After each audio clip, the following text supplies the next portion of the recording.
Greetings, everybody. Hello. Yes, a virtual Berlin Wall of Mesa Boogie amplifiers separates East from West today. But in true David Hasselhoff style, we're going to try and break that down. And I come from the East as well, so that's kind of good. That is good. Right, so if you want to participate in today's challenge, which is basically, can Rob tell the difference between a real Boogie dual rectifier and one of these many alternatives? You will have to look away from your screen now so that you don't see me changing and pressing buttons. Rob, however, is not able to see what buttons I'm pressing because we have cleverly obscured his line of vision. Well, not only is it obscured with this massive wall of valves, but also he's using a MIDI controller, so I can't, even if I could see the pedals, I wouldn't know which one he's touching. All right, so the switching today is going to allow me to switch between channel 3 of this here original Boogie dual rectifier 100-watt head going into the 4x12 underneath. Alternatively, I can route any one of these 5 pedals on its Mesa Boogie mode, if it has a Mesa Boogie mode, or a couple of these pedals here are just out-and-out dual rectifier copies, into the effects return of this other Mesa Boogie dual rectifier underneath. So I've switched all the cabinet emulation off in the pedals, and we're just going straight into the power amp return in the same cab. So it's a little bit like the can Pete tell which is the real Marshall amp test that we did a few months ago. I'm sure I'll do a lot worse than Pete. So we're going to do 2 sides to this video, or 2 parts of this video. One is Rob won't know which the real amplifier is, and he's simply got to go, I think the real amplifier is X. And then when he does know, we're going to see how close I can get each of these pedals to sound like the original amplifier by just playing with the EQ. To give you a quick rundown, we've got the Boss IR2 on its dual rec red channel. We've got the TC Ampworks dual rec. We've got the UA Knuckles. We've got the NUX amp core on a dual rectifier patch, again with all the IRs switched off. And we've got the Quad Cortex, which I appreciate is a bit more expensive than everything else. Slightly. But on its dual rec model, so not capture, model, again with the cabinet switched off. And I should tell them, I'm only using one pickup all the way through, instructed by Mr. Captain. It's going to, well, for this bit, I think we'll just stay everything on its bridge humbucker. Yeah. Again, if you want to watch and see what's going on, this light means this pedal's working, here is this one, here is this one, here is this one, here is this one, and this one doesn't do anything. And then over here, we are switching between the proper head and the effects return of the second head. So, Mr. Rob, let's get ready to rumble.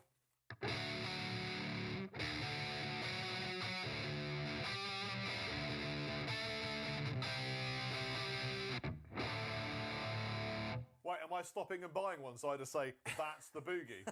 I'm just going to stop and buy one, aren't I? Just get ready, go through them all. When we get to the end, you can say.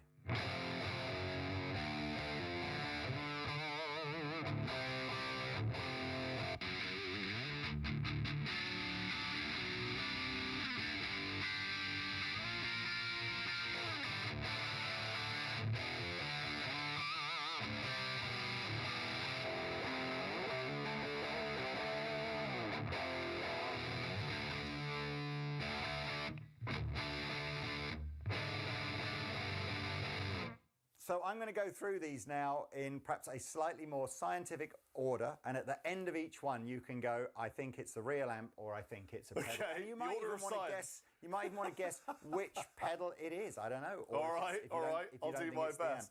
So let's just press lots of buttons at the same time, so it completely confuses Rob as to where we are. And here we go.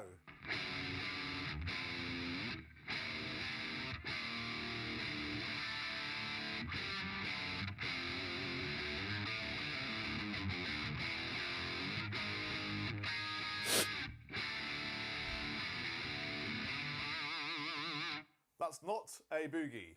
Excellent. I think that is the Knuckles.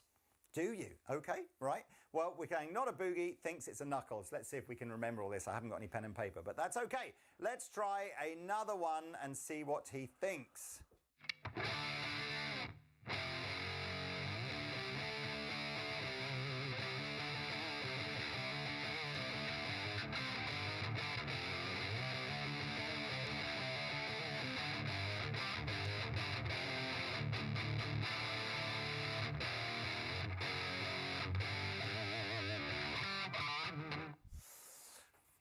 quite like that one. Not an amp.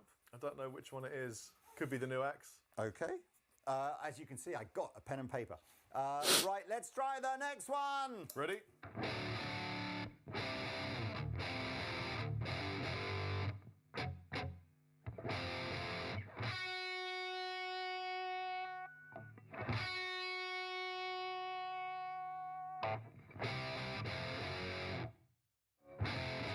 Sustain what it is. Before mine blew up. Distinct sound.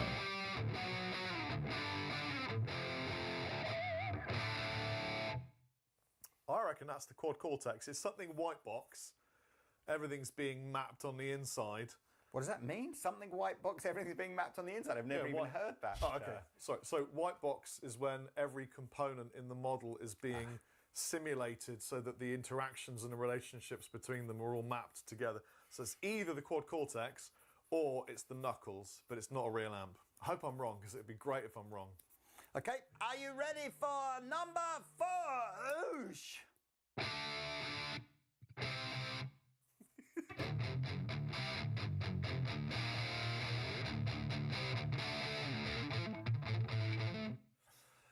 Boss, and it's not a real amp. That you didn't play that for very long.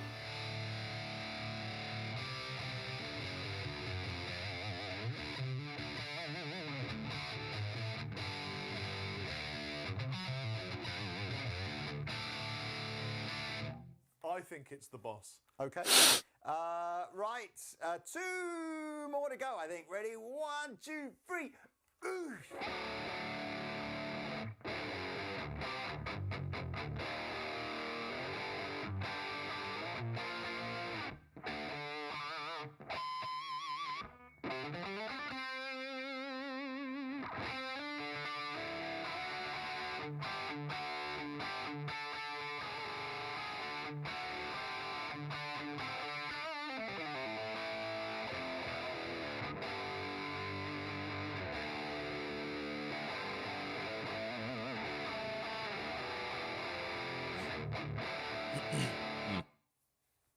Oh dear. Not an amp. Not familiar with it. I don't know what it is. It's something I haven't played through a lot, I don't think. Well, look, I mean, by virtue of the fact that we are on number 6 now, and so far you've said every single one is not an amp, Yeah. then I'm guessing this must be the amp. But what do you think after you've tried it? 3, 2, 1. Oosh.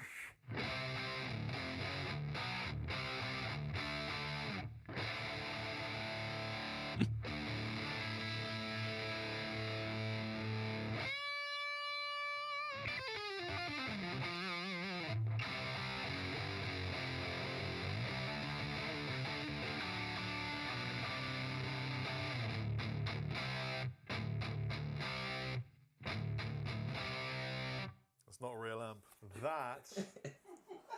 That's more likely to be the quad cortex. So the one I initially thought was the quad cortex probably was a real amp.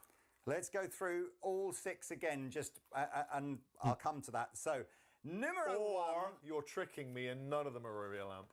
One of them is definitely a real amp. So, number 1, you said it's not a real amp. I think it's the knuckles. Okay. Ooh.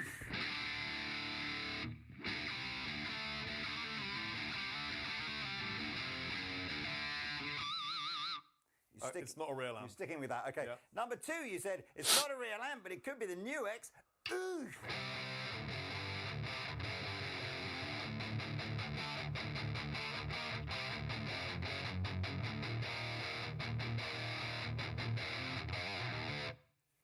Yeah. Sticking with that. Okay. Still Number think it 3 is the one you went. It's a white box. Every component must be mapped. Ooh. That's the boogie. So you think you're changing your mind now? I You think I number- was giving too much credence to the digital amps. That's the real boogie, I think. Okay, let's just finish the rest of the test off. Next one, you said it's a boss. It's not the real amp. Ooh.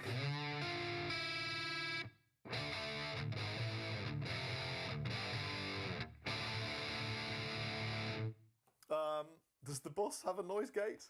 I'm not telling you any of them. Okay. I think. This is a camera lucida, and throughout the 19th century, it was an indispensable drawing aid for artists and technical illustrators alike. Gate. Yet, it's virtually unknown today. A camera lucida allows you to It's not a real amp. Okay. so, yeah. The next one, the fifth one. Oosh.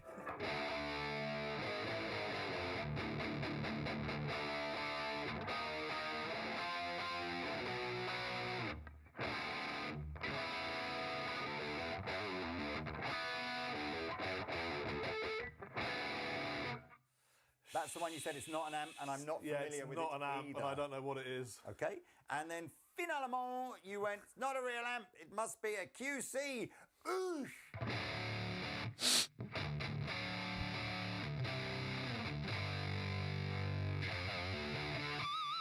Yeah, definitely not a real amp, and it's definitely something digital. So it's either the New X or the Quad Cortex. I'm not sure which. Okay, so what was it then about oosh that makes you feel this one is the real amp? The low end isn't imaginary. Right. So the low end in the amp sounds like a real amp's low end. It's going to be great if I'm wrong. No, I'm just... But it really, it's like if you told a robot to make you a coffee and you described what coffee tasted like, and it would go, "Here is your coffee, sir," and it would be like it would taste reminiscent of what you had described coffee to be, whereas this one feels and sounds like a boogie. Well, what about you out there in YouTube land? Are you sitting there agreeing with Rob, or are you sitting there going, "No way, man, the different one sounded like a real amplifier"? The thing is, the others sound good. Yes. To quote Glenn Fricker at volume, you know, playing in a mix, you're never going to know. I mean, unless you're really, really skilled. These are sounding like they should be placed in a mix. The real amp, you have to work with it to get it in the mix, because there's unwanted low end that you don't need. Do you know what? I hear that. Right, here's the reveal, by the way. Congratulations, Rob. The one you thought is a real amp is a real amp. And we'll talk about what the others were in a minute, because the second half of the video, I think we'll try and tweak the others now to sort of see if we can make them sound, you know, more like the real amplifier. But I hear that kind of, you know, that statement at volume, audience can, you know, in a mix, that an audience will never tell and blah. Where does it only matter if the artist can hear or feel a difference? Yeah. And where does it only matter even if that feel or difference is psychosomatic? Like, it's not even really there, but you think it's there. Yeah. And I was kind of thinking of all these different analogies, and I was just sort of thinking, I wonder, like, if you're a sports person, if you're a footballer, and you've got 20 different brands of football boot, do you think that any fan in the crowd is going to noticeably see you play better or worse, regardless of which? Started out interesting.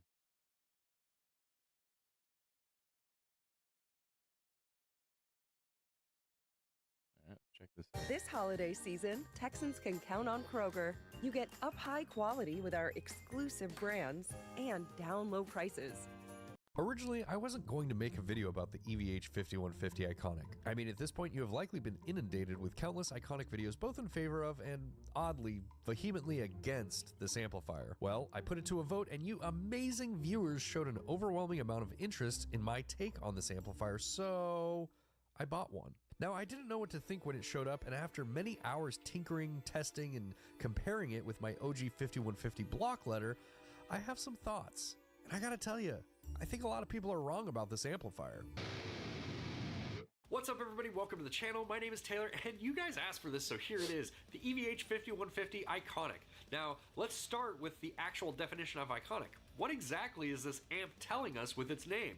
What is an icon? Oxford defines it as a person or thing worthy of veneration or great respect. Now, this is an Eddie Van Halen amplifier, and while no one would argue that he and his legacy are truly iconic, I believe with the throwback design, black chicken head knobs, and stencil 5150 logo, it's safe to say that what this amp is saying is that it is an ode to the great legacy of not only EVH, but the 5150 amplifier as a whole. As a matter of fact, it was released 30 years after the first 5150, which is arguably one of the most iconic amps in the heavy metal genre. Now, there are a few things we should know about Eddie Van Halen and the original PV5150 before we can accurately assess the EVH 5150 Iconic. Eddie was a true pioneer in the world of gear tinkering and pushing what was available to its absolute limit. He originally achieved the infamous Brown sound by using a variac voltage regulator so that he could crank all the settings on his Marshall, but run the amp at a lower power setting and thus maintain a reasonable volume. Because if you've ever heard a Marshall cranked all the way up, it is way too loud, dangerously loud. So he would lower the power settings with a voltage regulator to get his amp down to a reasonable volume,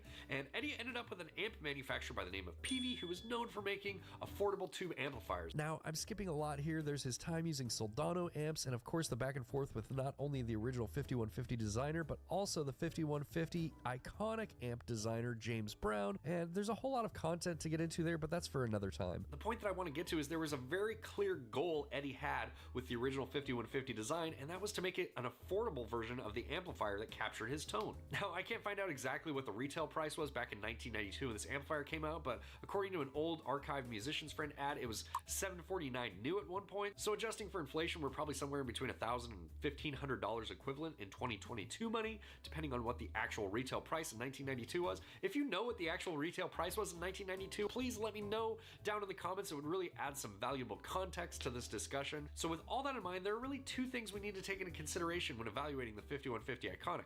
Is the tone as good as the original amplifier that it is paying homage to? And is there a good value proposition with this amplifier?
The green channel here, and of course we will shoot these out in this video both in a mix, and then we'll isolate them as well, so that way you can really hear them back to back and hear how much of a difference there is between them. I'm sure there are a lot of you clean dorks out there that want to hear this, so let's just turn the reverb all the way up and you can hear the clean channel.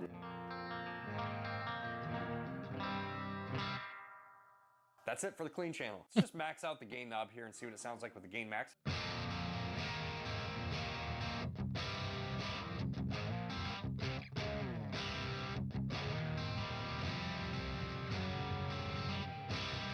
So you can really do anything from cleans to like classic sort of rock style breakup with the green channel. But then we also have this overdrive switch here. Let's turn that on and hear what that does to it.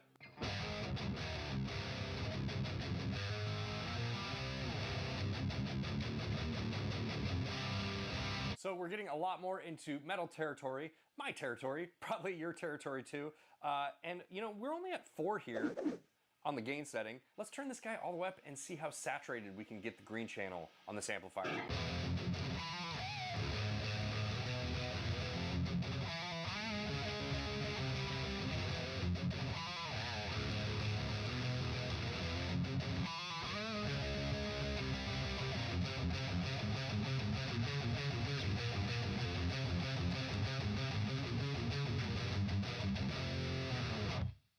I swear to God, if this stuff doesn't fix your pipe problem in under 15 minutes, I'll pay you 20 grand. And I'm telling you this because Sounds really good. I like it a lot. I like the green channel on the original 5150 also. One of the things that I actually really like to do is take a tone that's a little bit drier like this and then hit the front of it with a boost and just turn up the gain just ever so slightly on the boost pedal, and I find that that makes a nice balance and a really mean beefy tone while still remaining pretty tight. So let's actually dial this gain back a little bit and just dry it up, maybe like somewhere about there.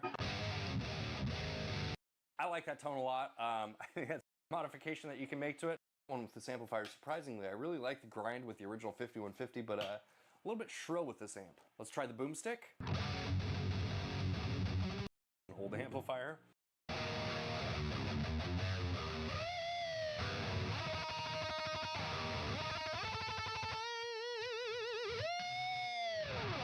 Okay, classic TS9.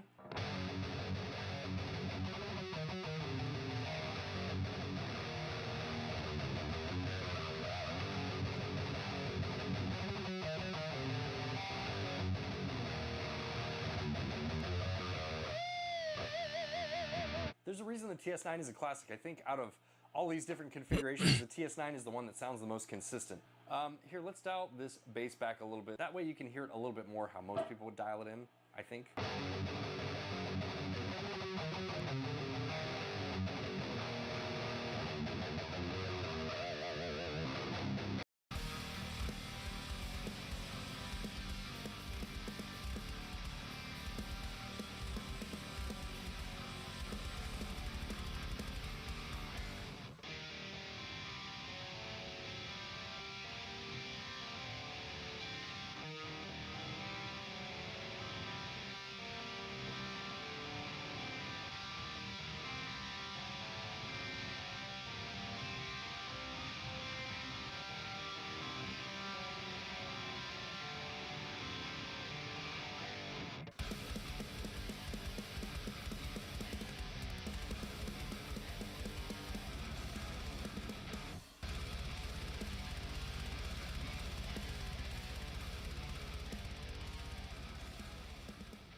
Alright guys, I'm gonna level with you. I don't think $1,000 is necessarily a budget amplifier. I would use the word budget to describe something like the Bugera line of amplifiers. But that's not really what I'm after here, because if how much something cost was the only concern, well then, the Iconic certainly missed its mark. However, like I mentioned earlier with the price of the original 5150 and adjusting for inflation, this head may actually be cheaper in 2022 money than the original PV was in 1992 money. Sure, it has plastic jacks on the back of the amplifier. 2 spots on the signal path that would typically house tubes were replaced for more cost-effective solid-state components. Clearly, there were some decisions made to keep this amp in the cost-friendly category. However, considering this amp has a built-in noise gate, a reverb, a cab-emulated XLR output, foot-switchable solo boost, and a power amp mute switch, meaning you can play this amp quietly in your bedroom at night without waking up your mom's boyfriend Todd, who smells like a mixture of brute aftershave and menthol cigarettes, and...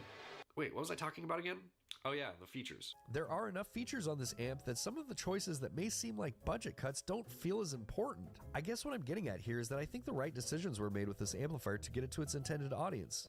The next generation of guitar players that may just be starting out and need a versatile enough amplifier to cover many aspects of music creation in 2022. Enough power to play shows? Check.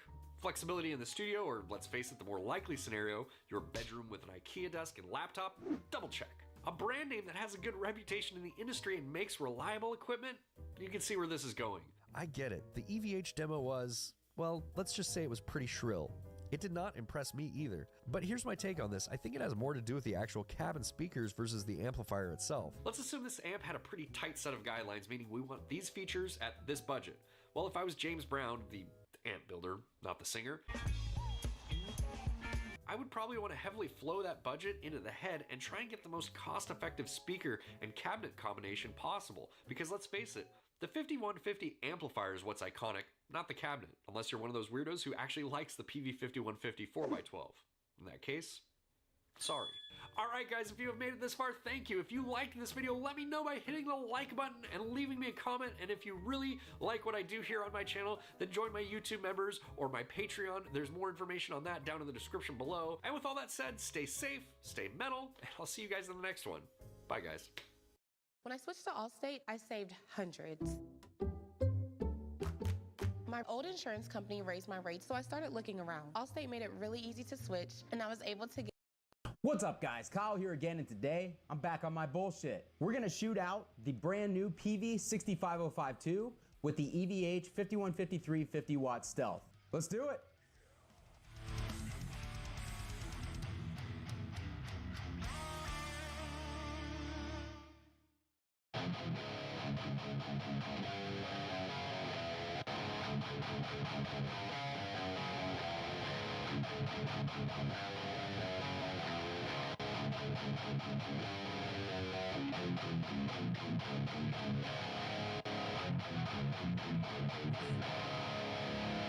Alright, hope you guys are doing great out there today. If this is your first time here at my channel, my name is Kyle, and what I do is I take awesome high-gain amplifiers such as these, cab speakers, guitars, pickups, overdrives. I record them with a simple SM57 setup, and I give you guys the unprocessed audio on your end. So if you're into E-standard thrash riffs, drop C hardcore riffs, and dudes that just love high-gain amps, you're in the right place. Consider hitting the like button and subscribing on your way out if you like the video so you don't miss any more of my stuff.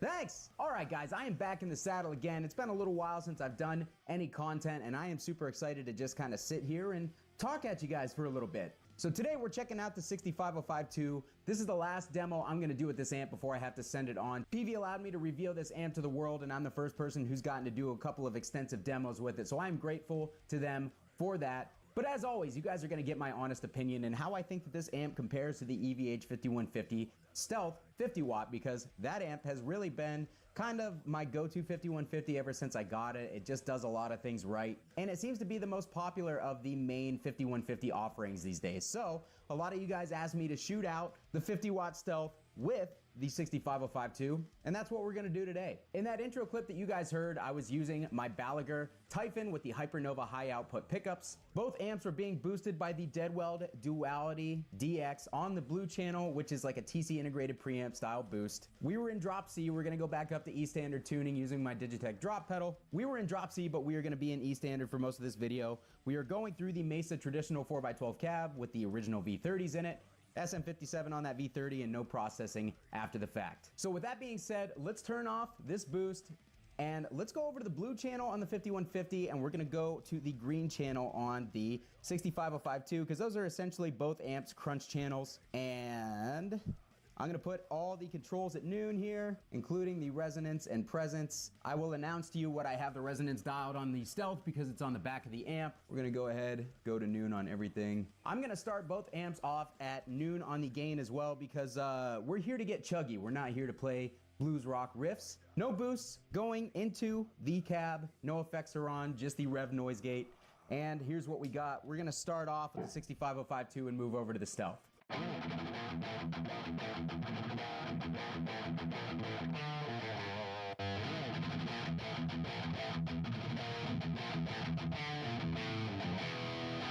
Alright, so immediately the Stealth is way bigger and fatter sounding and louder overall. It's also got a lot more saturation.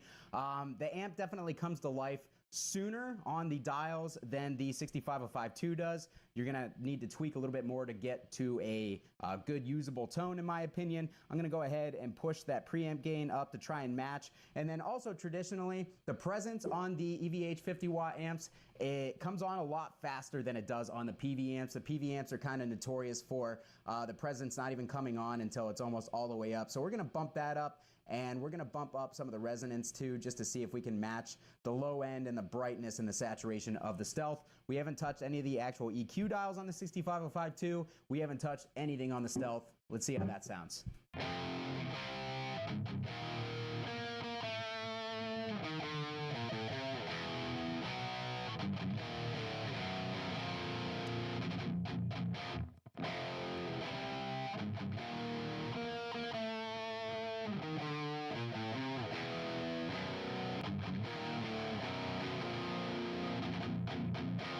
All right, so as is, like I said, the 65052 channel, just much more nasally. It's much darker in nature. It has a lot broader mid content, whereas the Stealth is much more kind of low mid focused and guttural sounding. It sounds more like a modern, more brutal amp on the crunch channel. Let's go ahead and remove some of the mids on the 65052. Let's bump the highs, and let's also take the gain up to about 8 on the dial.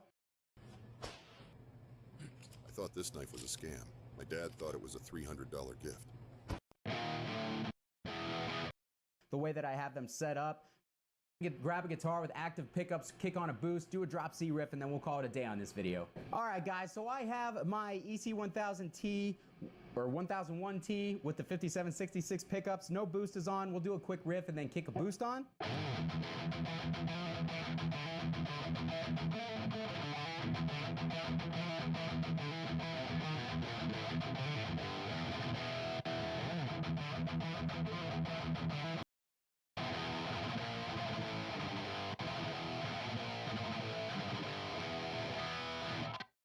Wow, what a tough choice. Both are noisy for one. Once I kind of adjusted the dials on the 65052, the differences were pretty subtle.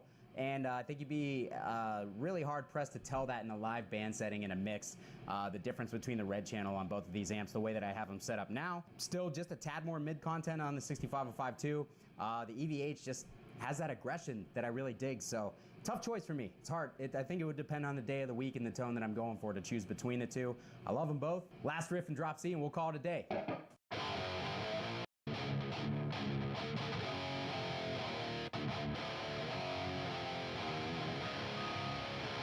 All right, guys, that's gonna be it for me today on these two amps. What did you think? Which one did you prefer? Let me know your thoughts, feelings, opinions, all that good stuff down in the comments, and I'll meet you down there to talk about it.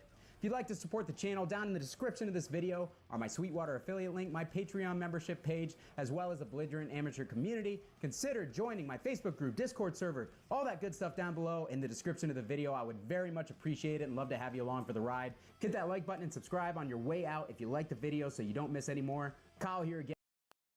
What's up, everybody? Matt Habe from Trivium. I just had the EVH 5153 sent to me. Corey Bulliu, Corey Trivium on Twitch, just recommended it to me. Let's see how it is. I just plugged this thing in and very excited to try it out. And if I see you talking about in my comments, YouTube, about how my boxing and my unboxing skills are incorrect and my production value and this and that, I need to tell you right now there, brother, if you have Amazon Prime, you get a free Prime Gaming subscription to my Twitch. It really does not roll off the tongue like Twitch Prime Gaming doesn't. All right, now let's see what we got here.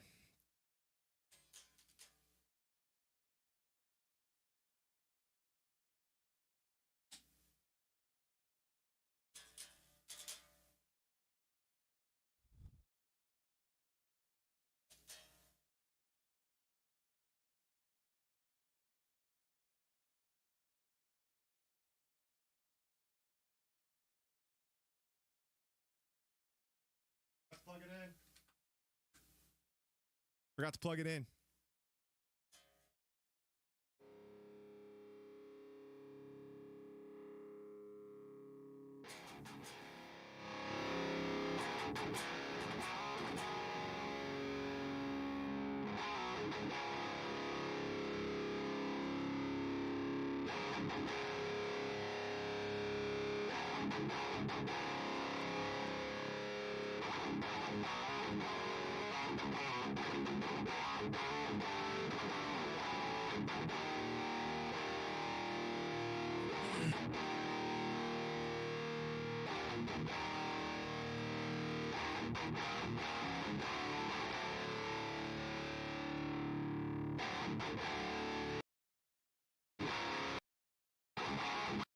I'm being told this is Limu Emu from Liberty Mutual, who helps save you hundreds by customizing your car insurance. And his partner, Doug, is the gentleman under the security guard.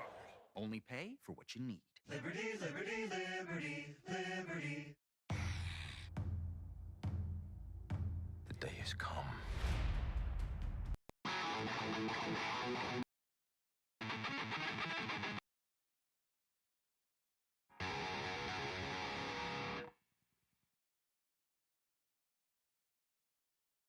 In the front than in the loop, because if you added the loop, then you have no way of toggling on or off if you want to toggle lead tones, because my lead tone is toggled by a boost. I've been seeing your EQ messages, but I also have the EQ a little bit low, so it could go up if we needed to.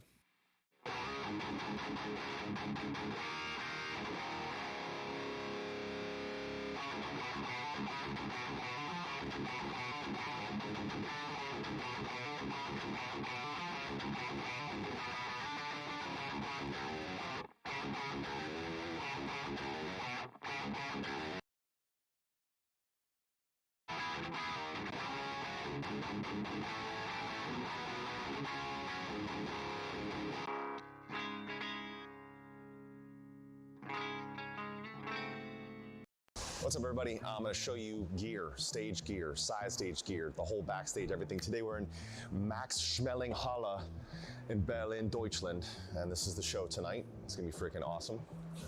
Right here's Monty the Monster. This is the inflatable version of the Ascendancy Beast. It's basically brought to life the creature from the cover, which is insane.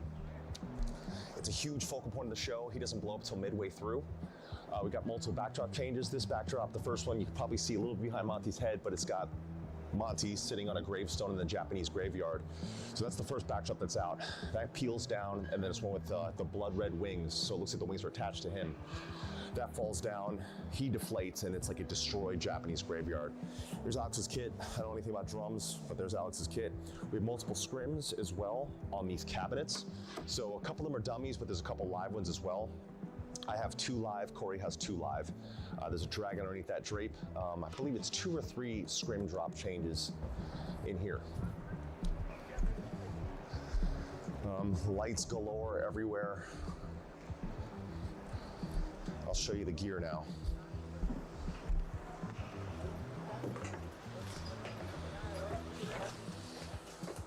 So here's my rig over here. This is EVH 5153 BEL34 Stealth Edition. This is what I'm using here. At the hangar, I'm using the, actually, excuse me, this is the 606 version. I'm using the EL34 version at home. I believe our backup, that might be the 34 version. Crybaby rack wah. 3 different remote controllers, so they can kind of be anywhere. In the UK, we had this cool thing that we call the Hellhole, this big ramp system that went into the crowd, so we had those placed over there. Crybaby wah. Corey set me up with one of his TC Electronic G majors, so this is how my lead tone has the boost plus reverb plus delay plus this kind of like this pitch shift up and down. It sounds amazing. It's one of my favorite things to play through. Here's the wireless unit. In the back over here, see more of my gear. I've actually shifted to, there's no more overdrive in front for my tone, it's just the head. But I'm using an ISP Decimator 2 for my noise gate. It's a DI box for recording DI signals. That thing's amazing, the Fishman Aura. So that's actually like a modeler of other acoustic sounds that we run the acoustic into for departure. That's the Captor X. So the head runs into this runs directly in the PA, but we also run out into cabinets as well. So we have both cabs and modeling. It's Corey's rig. It's pretty much identical to mine, if not completely identical. Yeah. Acoustics right there, that's an Epiphone. I believe it's a Slash edition. Yeah, so I think it's like a Slash edition acoustic. Using this, got this, so there's no feedback. It's on a wireless, it pops up just for departure, but we're blending the acoustic tone with the Fishman Aura, which is freaking amazing. That's what we use for my acoustic show as well. So I'll walk you back across the stage, and we'll, actually, let me show you guitars. I forgot about guitars. All right, so these are the main guitars I'm using. I'm pretty much just using this one. The Epiphone MKH, got my Fishman Customs as always. I customize with an Evertune bridge live, I like it live, so that way I can really hammer the heck out of the strings. It stays perfectly intonated. We have a special Ascendancy Edition strap this year. And then I love these. Did the Ascendancy Orange Kichi picks. They're only available this year. I think this year. Maybe we'll keep them out if the demand stays high. But it's just a 6-string drop D flat, wireless into the head, noise gate, PA, easy. So I'll walk you backstage now. You can see there's a lot of stuff. All this stuff is brought in every single day. All the PAs, all the lights, all the rigging, all the points. It's every single day. This is a 10 truck tour. I think like 4 buses.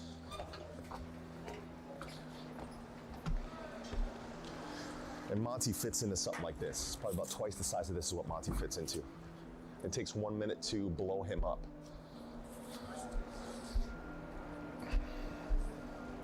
I'll usually do 3 mics for myself across the front so I can go everywhere.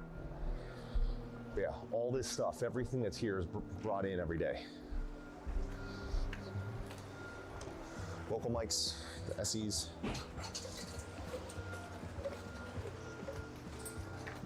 There's Monitor World.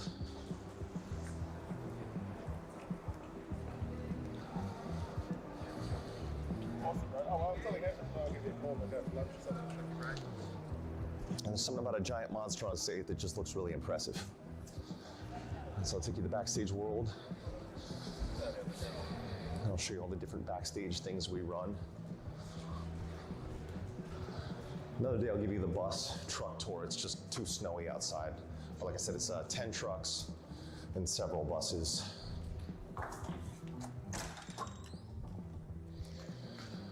So catering rooms down there. That's where we eat, breakfast, lunch, and dinner. Wardrobes up here. I've got stage clothes, change of clothes, gym clothes, jiu-jitsu clothes. Very importantly, my sneakers. Walk you through here. Here's the main dressing room. Main room here, vocal warm-up station. This one over here is the pig pen. It's not set up yet, but you can see it will be set up here. This is where we do our pre-show band jams every single show. Anytime we want to record anything or do anything like that. Here's our workout room. I wish I could say we travel with this, but. So here is meet and greet room / jiu-jitsu room today. We'll be doing jiu-jitsu there in a bit with me and Jamie. We do travel with our own weight sets like mace, kettlebells, the works, but today just happens to have this. Proper full-on gym. So this was this morning, and then this afternoon will be jiu-jitsu. But that is a hell of a backstage tour. It's way better than the clubs that we were in for the last 19 years. But that's it. That's the full backstage tour. Hope you enjoyed it. It's been Kichi Presents, Fishman Presents.